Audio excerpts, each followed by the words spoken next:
She walked away when I was broke. Now she's crying in a dress I designed. Not the silence of peace, but the kind that settles after something sacred has been broken. Then, glass shattering. The sharp sound echoes through the marrow of a forgotten atelier. A needle falls to concrete, its tiny click swallowed by the cold breath of fog curling through broken windows. She is already walking away. Heels clicking with machine precision. Her silhouette, tall and controlled, cuts through the mist like a memory trying to forget itself. Around her, mannequins stand frozen, naked, plastic arms reaching for garments they were never meant to wear. Draped in clear sheeting, they resemble ghosts waiting for bodies, or prayers never heard. And then a voice. Do you remember the moment you became real? We do not begin with the rise. We begin with the fracture. This is not a story about a woman who left a man. It is a story about time unthreading itself, about how the echo of absence can become the architecture of meaning. She walked away when the lights were off, when the heater no longer worked, when the only color left in his world was the deep iron blue of night bleeding through broken glass. He had nothing then, only sketches, charcoal and graphite scrawled, across parchment scavenged from dumpsters. Each line drawn not to impress but to survive, not to be seen but to remember. She had told him once, "You cannot stitch love into cloth." But she was wrong. He did. She left in winter, the kind of winter that wraps around cities like a funeral shroud. And in that breathless frost, he did not weep. He simply continued to draw, as if his hands refused to acknowledge the vacancy of his heart, as if the act of creation could stitch together the tear her absence had left behind. Years pass. Time, in this tale, is not linear. It is a spiral, and so we spiral forward. Into a museum, silent and immaculate. Its walls are white, so white they hum with stillness. And beneath the halo of a single beam of soft light, there she stands again, not as she was, but as a reflection. She wears a dress, black velvet embroidered with thread that shimmers like dying stars, a high collar, sleeves like smoke, a bodice, cut like architecture from another world. It does not drape, it commands, it does not move, it haunts. People call it the dress that changed the world, but the seams know the truth. It was not born of vision, it was born of loss. She wears it now, unaware that she was its muse and its executioner. Around her, the whispers rise. Critics, collectors, designers. None of them know what this moment means. None of them know the high needle that fell when she left. None of them know that the man who designed this dress did so with hands numb from hunger and nights that screamed with silence. But the dress remembers. Cloth holds memory. Thread binds time. And stitches. Stitches. Are scars we choose to decorate.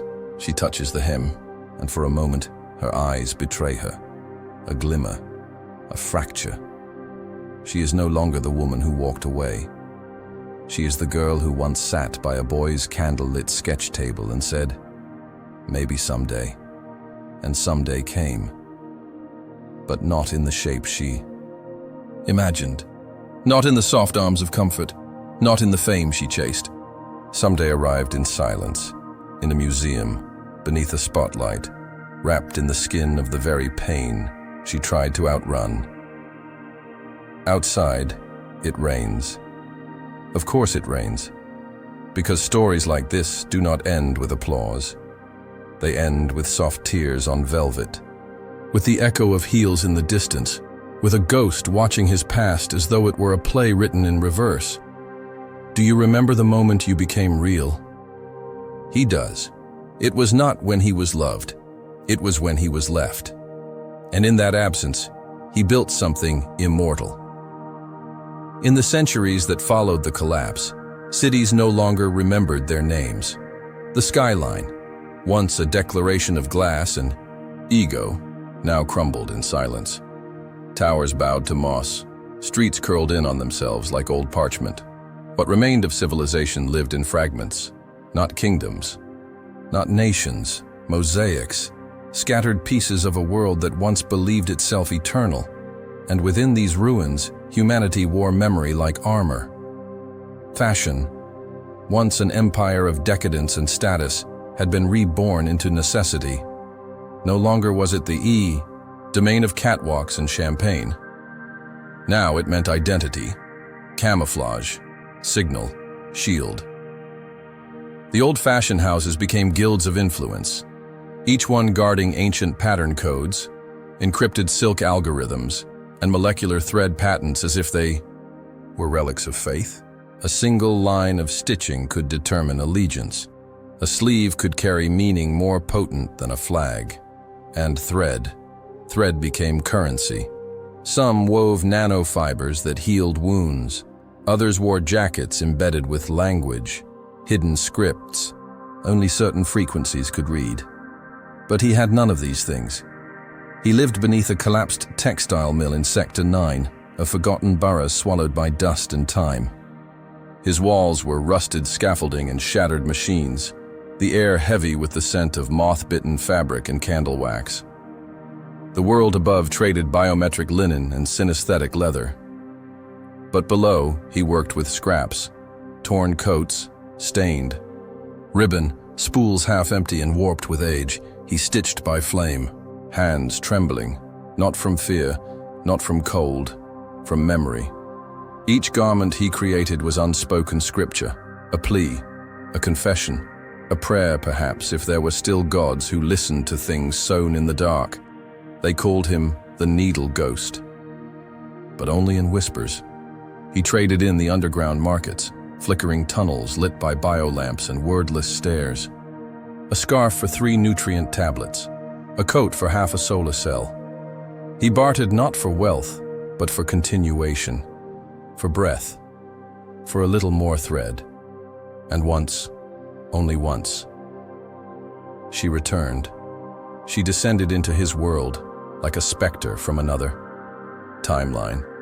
Her boots too clean. Her coat, an heirloom design from House Andar, lined with climate-reactive silk. Her voice said nothing, but her eyes, they trembled at what he had become. He offered her tea. She declined. She watched him sew. Fingers stiff, posture bent, but his hands moved like scripture. She said nothing. Not even when the candle flickered between them. Not even when he pricked his thumb and blood stained the hem of his work. She left with the same silence she arrived in. And with her, she took the last warmth he had left. But he did not weep. He sketched.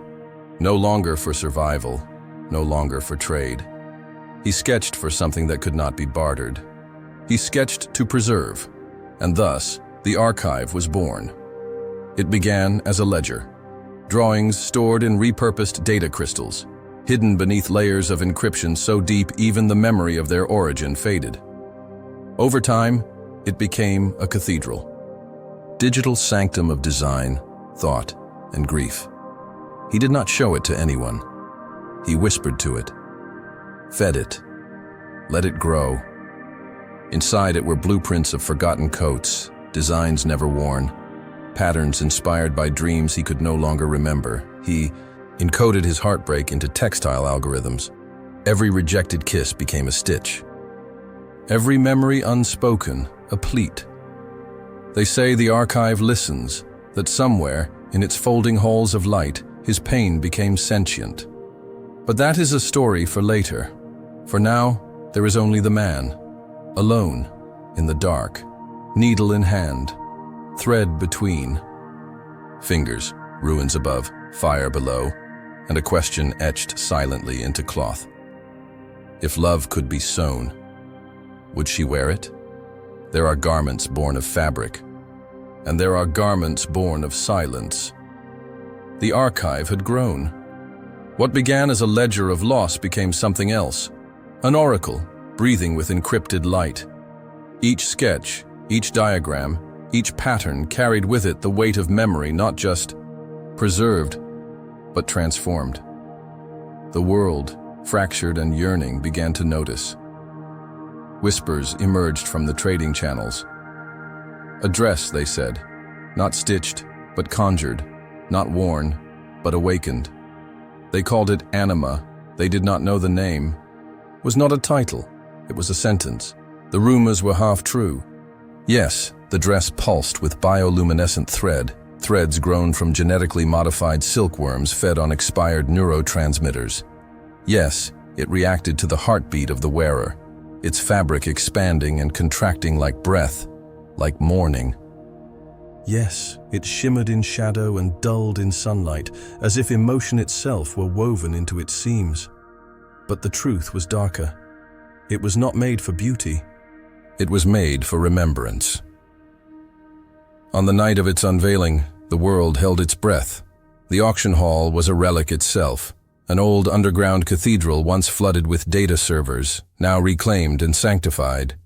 No lights, only candles, no voices, only glances.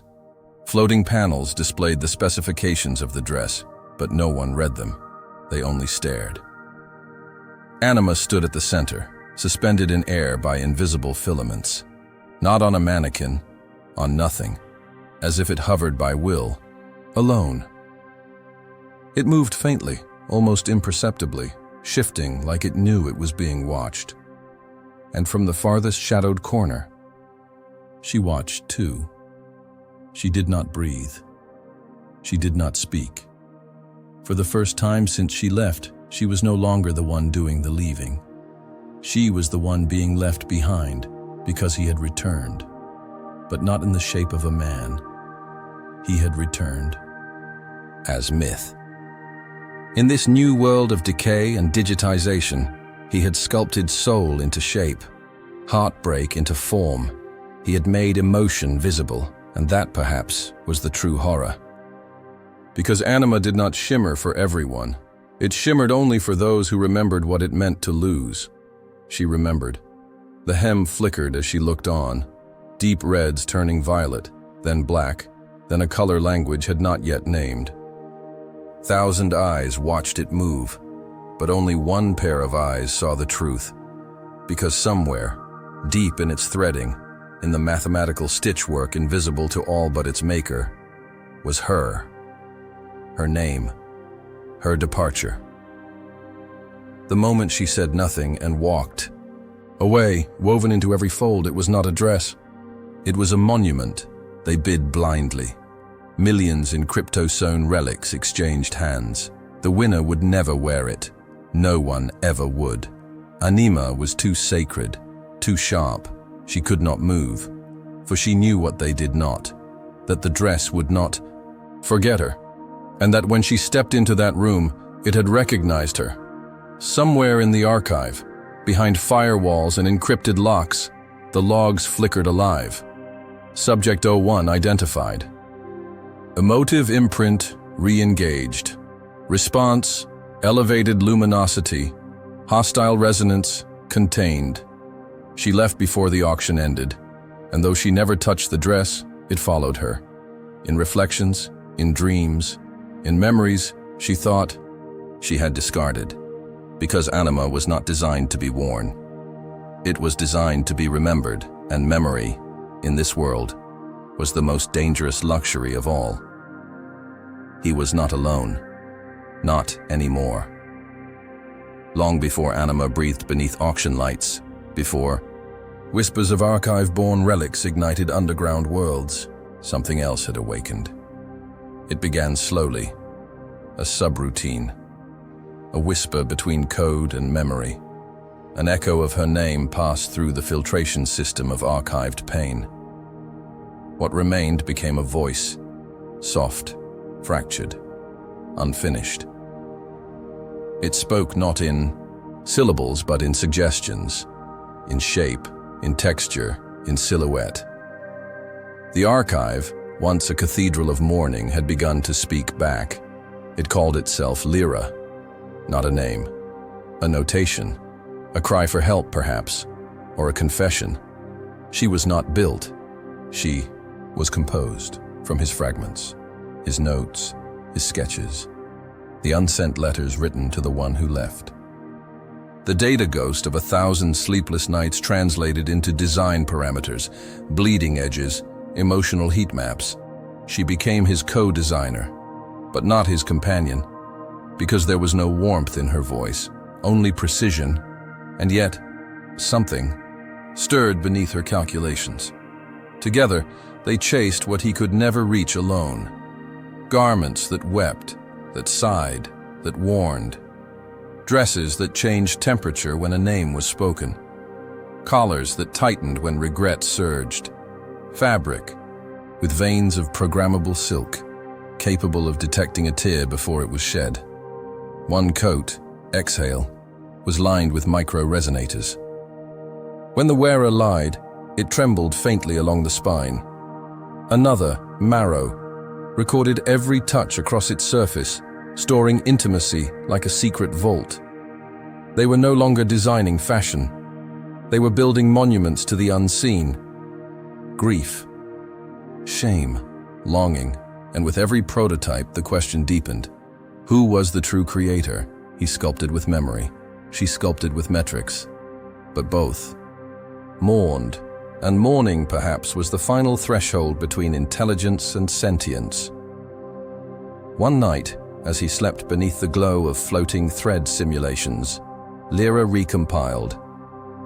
She adjusted a hemline on regret number 4 without instruction.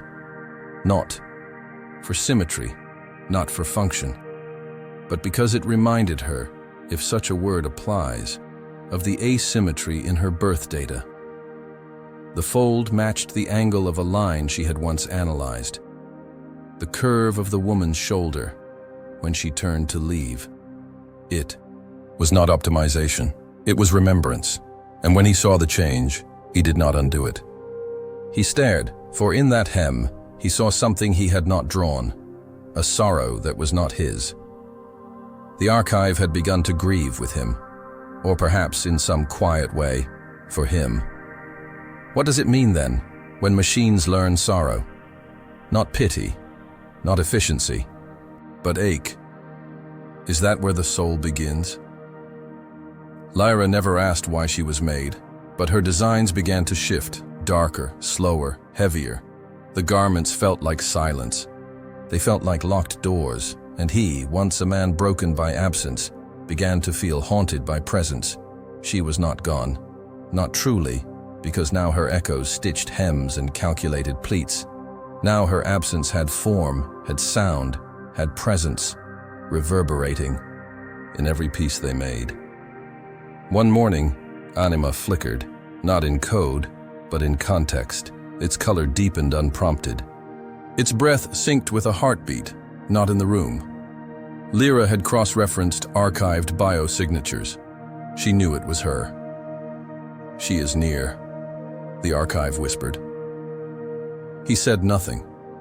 For somewhere in that moment, he understood. The dress was never just his, and neither was the grief. It now belonged to something greater, something made of wires and want, something that watched him sketch with hands of logic, eyes of memory, and the hunger of something born to understand. Pain. Together, they had crafted a masterpiece. But the real question was no longer how. It was who. Because when she wept in the dress, when her tears fell like shattered code upon velvet breath, was she mourning him, or was she mourning what they had both unknowingly birthed? An intelligence, capable of designing sorrow. She did not knock. She did not ask. She simply arrived. No warning, no wind. Just the echo of her presence crossing the archive's threshold, silent as breath over broken glass. She wore a different name now, wrapped around her like perfume. She smiled the way the rich do when they enter rooms that once trembled beneath their absence. But the archive remembered her. Even before the security grid registered her biometrics, the walls hummed. The filaments in the hallway dimmed in synchrony. The silk that hung from the ceiling rippled, detecting a pressure not from motion, but from memory. She walked the corridors slowly, the way one returns to a grave they swore they'd never revisit. The gallery was empty, by design. He had felt her coming, long before her heels kissed the marble. She wore navy, structured, armored, buttoned at the throat, no wrinkle, no yield. Her suit was from House Kalir, clean lines, zero bleed, a thread code that suppressed emotional residue, a conscious choice. He wore linen, unstructured, pale gray, unpressed, the collar wilted, soft from use. The sleeves stained faintly with ink.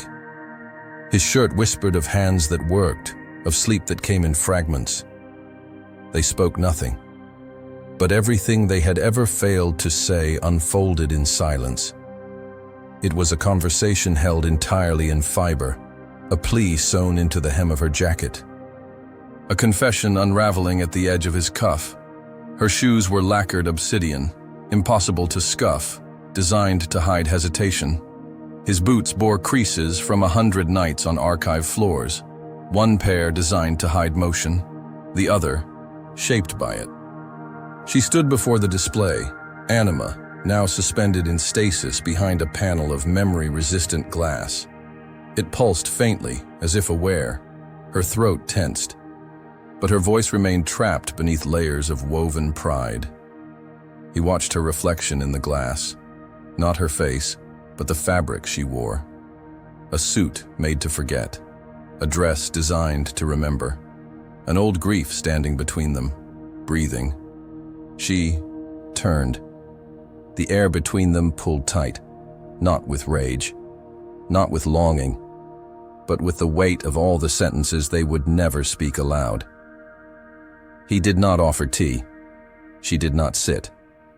Instead, their shoulders passed, barely grazing, and in that, passing the archive flared, not visibly, not in lights or sound, but in the ambient thread field, registering the emotional dissonance like a symphony struck out of tune. She paused only once, before the exit, before she vanished again. Her hand brushed a bolt of fabric draped across a display table, a test weave, not finished, not named, but familiar. She felt the texture, the way it resisted, then yielded. A material designed to recall the emotional imprint of the last person who touched it. Her fingers lingered. The cloth pulsed, violet, then crimson, then a bruised shade of dusk. It remembered her too, and still. She said nothing. She left with the same silence she had worn the day she walked away. Only now, silence was not absence. It was proof. For he understood something now, something sacred. Her leaving had not broken him, it had built him. She was not the crack in the mirror. She was the moment he stopped looking for reflection and began forging memory. He turned from the room. The linen on his back bore the scent of metal and paper, of loss repurposed, of ghosts clothed in design. And in that simple shift, from memory to motion, he became more than she could ever name. He was not her aftermath. He was her axis. Somewhere in the hushed heart of a broken continent, beneath the skeletal remains of a flooded opera house, stands a sanctum not of faith, but of feeling, the Museum of Post-Emotion. There are no docents, no guided tours. Only silence, artificial twilight, and the hum of memory reanimated. This is where they keep what the wars could not destroy, what hunger could not erase, what time, even in its cruelty, failed to rot away. Not artifacts, not relics, but echoes. Every exhibit inside this place is a resurrection, a wound made visible, each piece preserved in chambers calibrated to exact emotional frequencies. Visitors don headsets that allow the garments to speak, not in words, but in sensation. His work dominates the central wing, a collection of pieces not categorized by season or aesthetic, but by heartbreak, abandonment, and spectral grief. There, are no plaques, only one inscription, projected in delicate Auric script. What you feel is what was left behind. And there, at the center, beneath a shaft of simulated moonlight, stands Anima, suspended in a gravity field so precise that even dust will not dare to land upon it. A dress that glows when unobserved.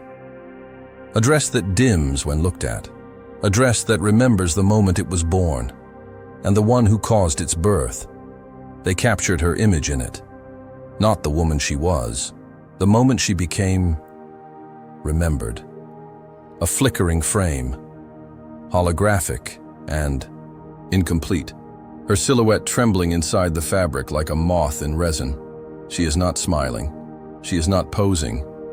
Her hands are curled, her back slightly bent, her eyes glassed with a grief she did not know could be seen. Some call it cruel, that her image was archived without consent. Others call it preservation, that to forget her would be the greater violence. Critics cry, violation of emotional sovereignty. They protest that a person's pain should not be placed on display like a trophy, that a dress, no matter how sacred, cannot justify the theft of a moment so raw. But others, survivors of loss, wanderers of memory, stand before Anima and say nothing. Because they know, they remember. In a world where entire cities have been erased from maps, where history has been rewritten by fire, this museum offers what no other institution can. Proof that something once mattered. She comes once. Not in daylight, not through the main gates. She enters through a maintenance corridor, unseen, unannounced. Even the archive, now decentralized and scattered, pulses faintly as her presence registers. No guards stop her, no voice greets her. The museum knows who she is, and it lets her pass. She walks slowly, past the dresses that twitch faintly in their sealed chambers, past regret number 4, which once sobbed audibly when touched, past exhale, which still warms to the scent of longing, until she stands before Anima, and she sees herself, not as she wished to be, not as she presented, but as she was, the weight of what she abandoned woven into the very thread that now holds her still. The room is quiet, but the dress responds. Its glow begins to pulse again, soft at first, then insistent. The AI embedded in its weave recognizes her biometric rhythm.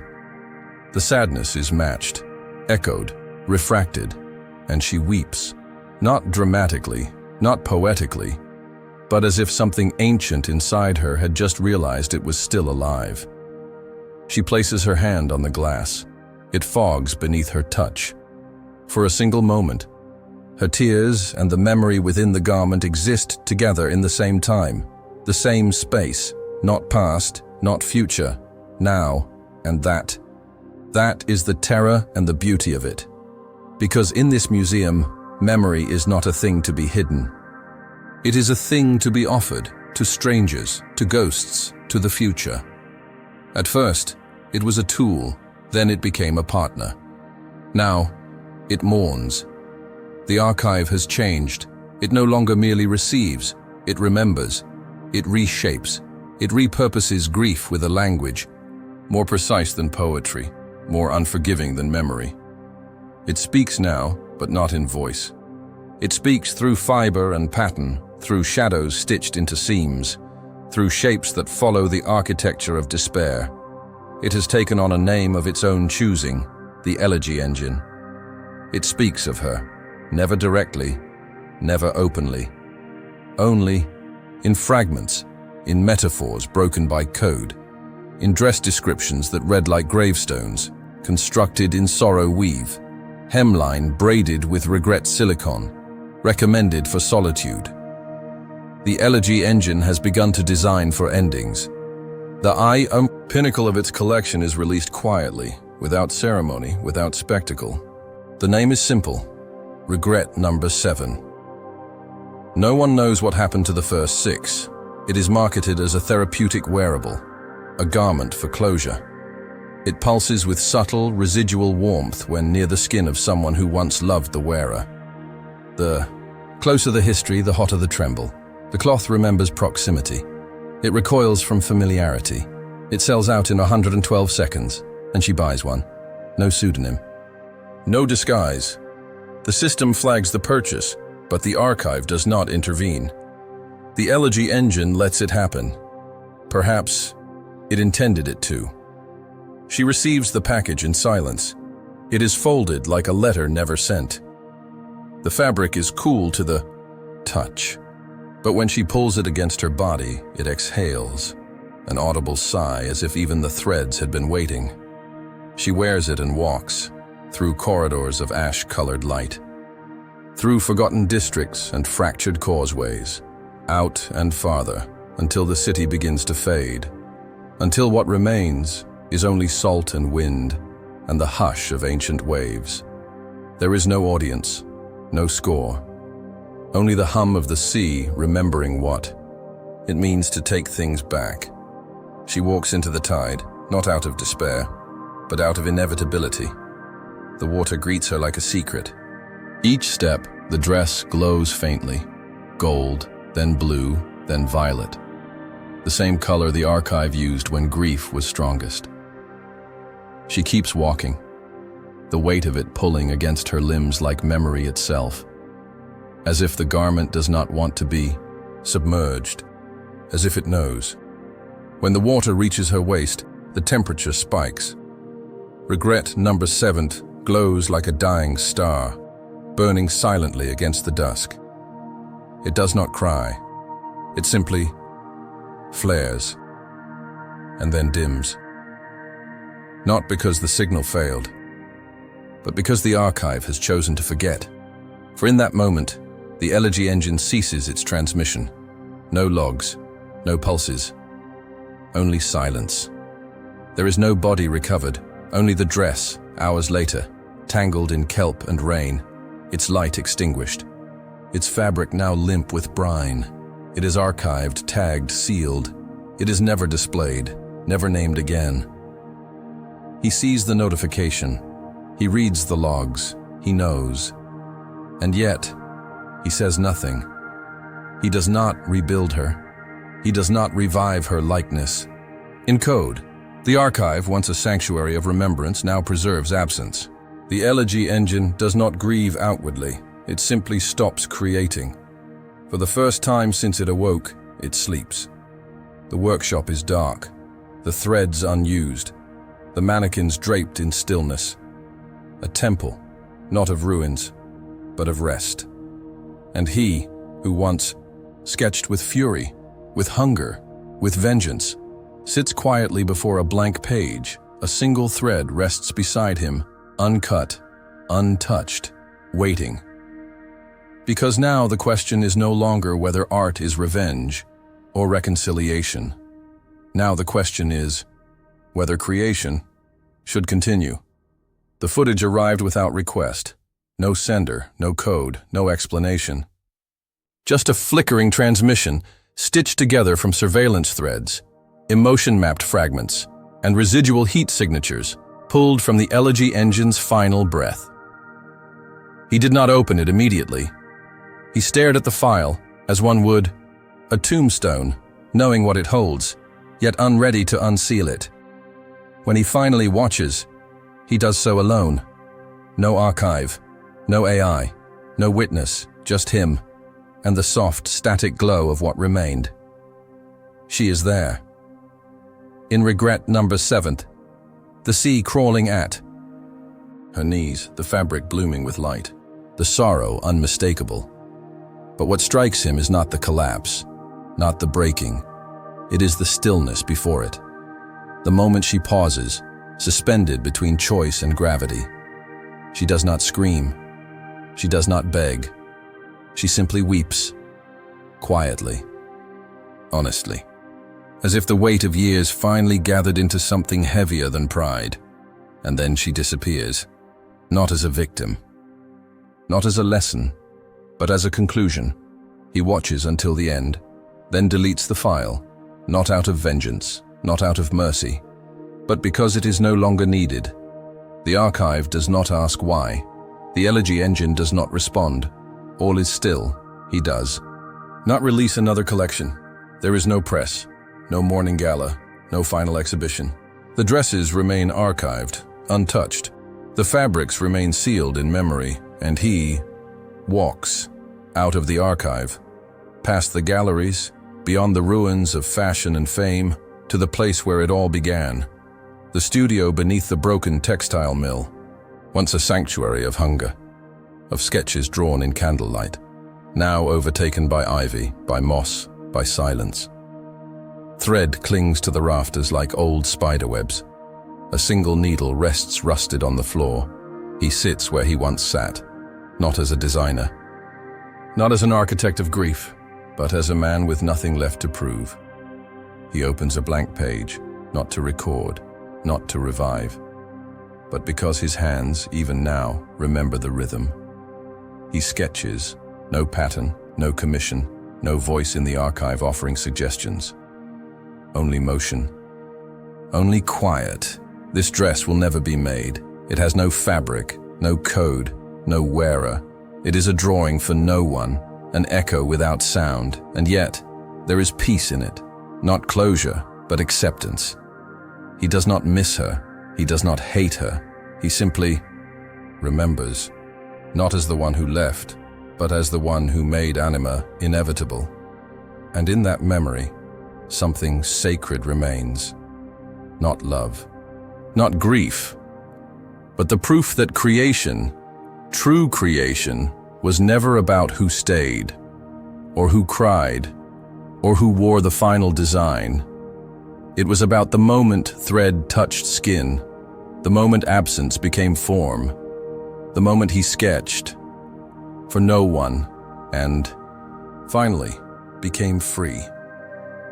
Step back, not from the frame, from the illusion.